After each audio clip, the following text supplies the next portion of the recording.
gagal panen itu salah satunya itu kena hama itu, Bu. Yaitu yang sekarang itu sudah tidak bisa ditangani khusus di kelompok Bawang kita, yaitu tanam padi diserang hama tikus gitu. Yang dulunya istilahnya sebelum ada serangan itu bisa dapat 6 ton, tapi sekarang karena ada serangan itu sehingga menurun gratis, bahkan saya nyampe cuman 1 ton dalam 1 hektar. Yang jelas kalau udah panen terserang hama, yaitu baik werang ataupun tikus, ya yang jelas sangat rugi sekali petani. Ya, gagal panen adalah mimpi buruk bagi para petani. Selain masalah cuaca, hal yang paling sering menjadi penyebab gagal panen adalah organisme pengganggu tumbuhan atau yang lebih dikenal sebagai hama dan penyakit tanaman. Jika tidak ditangani dengan baik, maka kerugian finansial menjadi ancaman nyata karena modal yang sudah dikeluarkan menjadi sia-sia. Dalam skala yang lebih besar, gagal panen bisa mengancam upaya pencapaian swasembada pangan yang sedang dicanangkan pemerintah.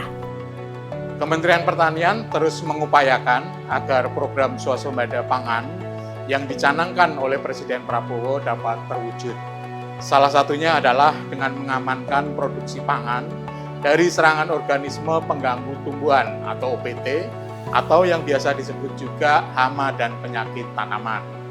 Untuk mengamankan produksi tersebut, Direktorat Perlindungan Tanaman Pangan telah menetapkan kebijakan, yaitu pengendalian hama penyakit tanaman dilaksanakan dengan sistem pengelolaan hama terpadu atau PHT. Yang kedua adalah memprioritaskan teknologi ramah lingkungan melalui pendekatan pengelolaan agroekosistem dan spesifik lokasi. Dan yang ketiga adalah pestisida kimia sintetis. Ini merupakan cara terakhir untuk pengendalian OPT dan digunakan secara bijaksana berdasarkan hasil pengamatan OPT. Ada banyak organisme pengganggu tumbuhan yang sering menyerang tanaman padi. Yang tergolong hama diantaranya tikus, wereng coklat, penggerek batang, walang sangit, dan keong mas. Sementara jenis penyakit yang umum menyerang adalah tungro, blast, hawar daun bakteri, dan penyakit bercak coklat. Dari beberapa hama dan penyakit tersebut, yang paling sering merusak tanaman padi tanpa mengenal musim adalah tikus, penggerek batang, dan wereng batang coklat. Tikus merupakan hama penyebab kerusakan terbesar tanaman padi di Indonesia, terutama pada agroekosistem dataran rendah dengan pola tanam intensif.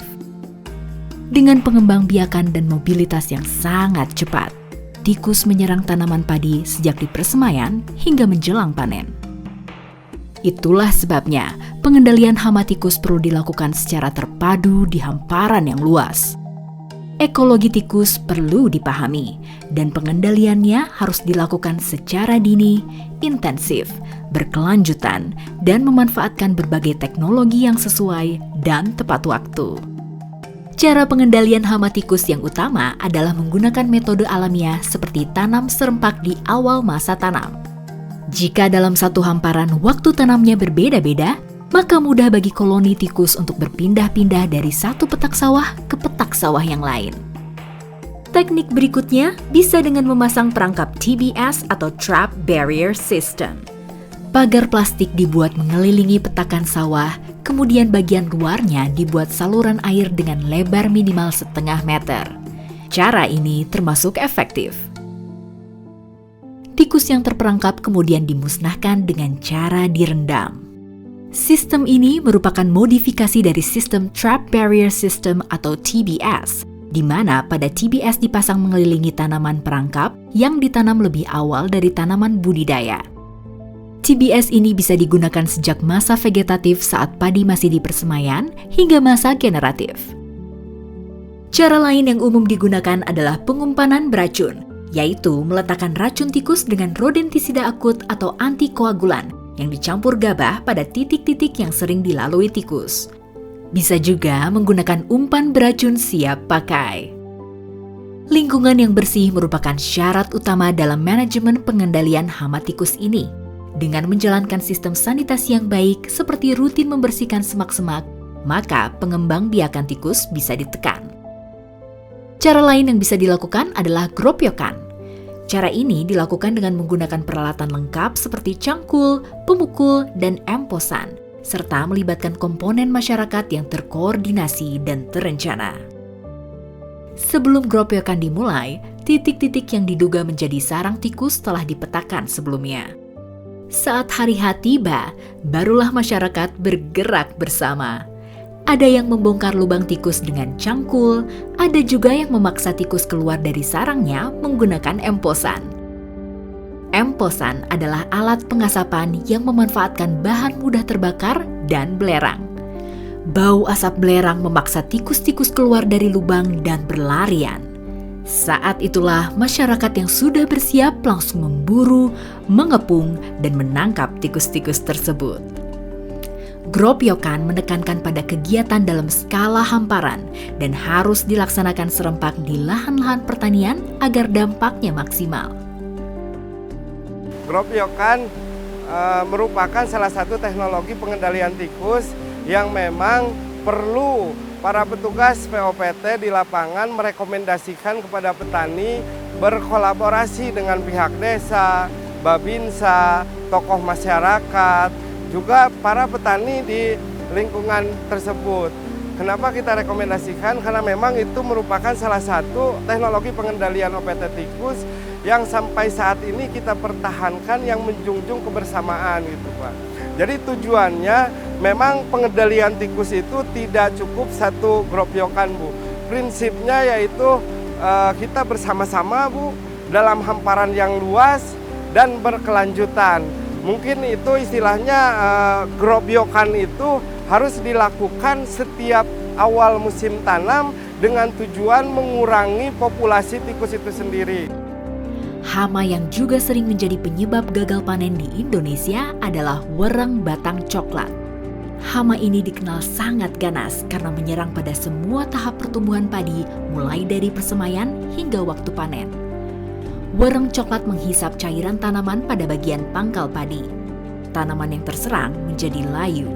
Dimulai dari daun tua yang menguning, kemudian meluas dengan cepat ke seluruh bagian tanaman.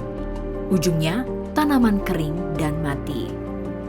Selain karena lingkungan yang lembab dan panas, ledakan wereng juga diakibatkan oleh penggunaan pestisida yang tidak tepat, sehingga mematikan musuh alami wereng seperti tomcat dan laba-laba.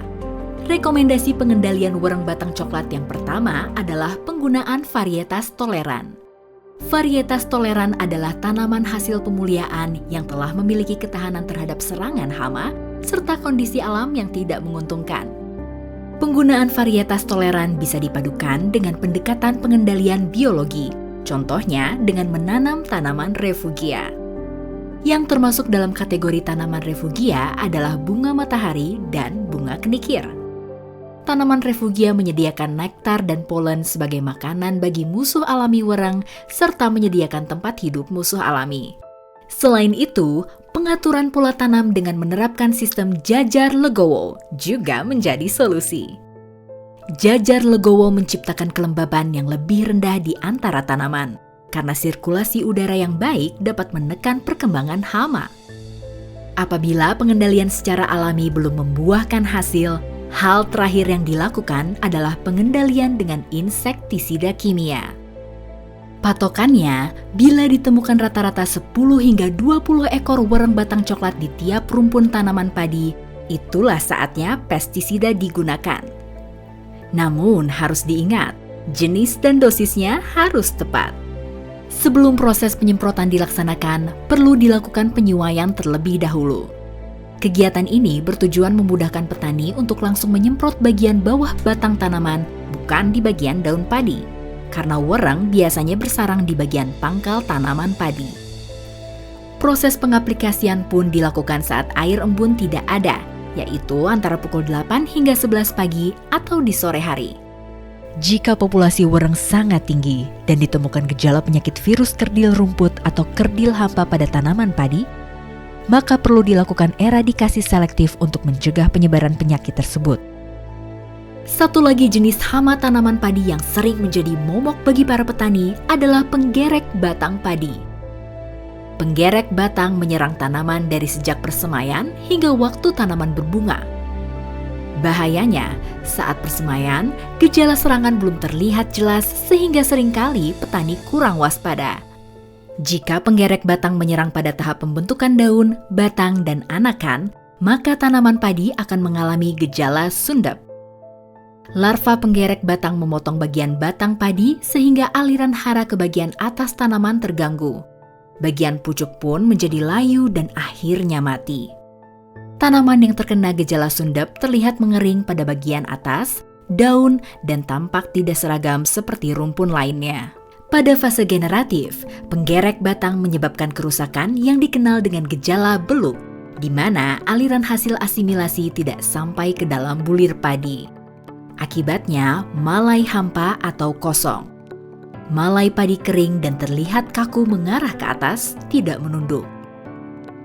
Pengendalian hama penggerek batang sangat disarankan di persemaian. Pengendalian dilakukan secara terpadu melalui metode kultur teknis, yaitu tanam serempak, rotasi tanaman, pengairan, dan pemupukan yang tepat, serta sanitasi lingkungan. Sementara, metode mekanis pada masa vegetatif dilakukan dengan mengumpulkan kelompok telur dan bumbung konservasi. Bumbung terbuat dari bambu yang ditancapkan di beberapa titik. Telur penggerek batang lalu dikumpulkan secara manual, kemudian dimasukkan ke dalam bumbung tersebut. Telur di dalam bumbung akan menetas dan menjadi larva dan parasitoid. Larva penggerek akan terperangkap pada perekat yang dioleskan di sekitar lubang dan mati. Sementara parasitoid akan terbang keluar dan memburu telur penggerek batang lainnya sehingga penggerek bisa terkendali secara alami. Sedangkan metode kimiawi dilakukan dengan memanfaatkan insektisida. Dan tentu saja, penggunaannya harus 6 tepat, yaitu tepat sasaran, jenis, dosis, cara, waktu, dan mutu. Agar permasalahan hama ini tidak menjadi ancaman bagi petani, penerapan 4 prinsip utama pengelolaan hama terpadu harus dilakukan. Prinsip tersebut meliputi budidaya tanaman sehat, pelestarian dan pemanfaatan musuh alami, pengamatan dan pemantauan rutin, serta peran aktif petani sebagai manajer lapangan yang bisa mengambil keputusan secara mandiri dan tepat. Tentu saja, pada penerapannya di lapangan, gerakan pengendalian hama tidak selalu bisa berjalan mulus. Kendala yang dihadapi untuk pengendalian OPT yaitu yang pertama, petani ingin serba instan, diantaranya yaitu menggunakan racun kimia secara jor-joran ataupun penggunaan jebakan perangkap listrik untuk tikus. Yang kedua, semangat kebersamaan atau gotong royongnya yang sudah mulai berkurang. Yang ketiga, pengendalian OPT-nya itu menggunakan sistem kalender tanpa adanya pengamatan terlebih dahulu. Yang keempat, tidak memperhatikan aspek kelestarian lingkungan. Kurangnya kesadaran petani ditambah keinginan untuk mendapat hasil yang serba instan. Maka tidak heran jika di banyak tempat masih saja ditemukan petani yang menggunakan cara-cara pengendalian hama yang sangat tidak dianjurkan, bahkan cenderung berbahaya, seperti menggunakan perangkap listrik untuk mengendalikan tikus. Padahal dengan kesadaran penuh, hanya dengan sedikit usaha memanfaatkan bahan sederhana, bisa dibuat rumah burung hantu atau lebih dikenal dengan rubuha. Kalau tikus itu ada musiman, Bu. Ada musiman, kadang hilang sendiri, kadang datang sendiri gitu. Saya kan sekarang ini lagi memperbanyak rubuha lah. Alhamdulillah yang kemarin udah berhasil satu titik itu, satu blok itu, bahkan saya udah buktikan bahwa di situ banyak banget tikus di bawah rubuha itu. Sekarang saya bikin lagi 3 mau dipasang sama para petani lain. Burung hantu adalah predator yang sangat efektif. Satu pasang burung hantu dapat mengendalikan tikus di area hingga 5 hektar. Dengan menyediakan tempat bagi burung hantu tersebut, rubuha juga membantu menjaga populasi burung hantu tetap stabil, sehingga melestarikan keanekaragaman hayati lokal. Dengan sosialisasi dan kerjasama yang baik, pengelolaan hama terpadu bisa meningkatkan hasil panen, menjaga keamanan pangan, dan mendukung ekosistem pertanian yang lebih sehat. Hal ini dibuktikan oleh Pak Kusman yang beberapa tahun terakhir sudah menerapkan sistem PHT. Kalau dilihat dari segi keuntungan, lebih tinggi dengan menggunakan PHT. Karena apa? Ingat, petani itu pembisnis, Bu. Jadi petani itu bukan sekedar aktivitas, bukan sekedar aktivitas, tapi kami ini adalah profesi, pembisnis. Jadi kami butuh keuntungan, makanya dengan PHT kita bisa menekan biaya produksi.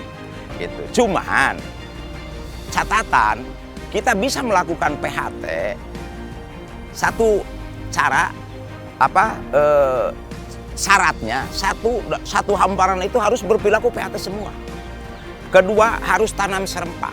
Sebab 2 tahun yang lalu lah, waktu tanam serempak, kita tidak terlalu menggunakan, bukan tidak terlalu lagi, bagi saya sama sekali tidak menggunakan kimia. Sama sekali. Tapi hasil panen itu melimpah, sehingga lumbung saya itu sampai nggak muat. Pengelolaan hama terpadu adalah pendekatan yang ramah lingkungan. Selain bisa mengendalikan hama dan meningkatkan hasil panen, penerapan pengelolaan hama terpadu bisa menciptakan sistem pertanian yang berkelanjutan dan memastikan produktivitas jangka panjang di masa depan.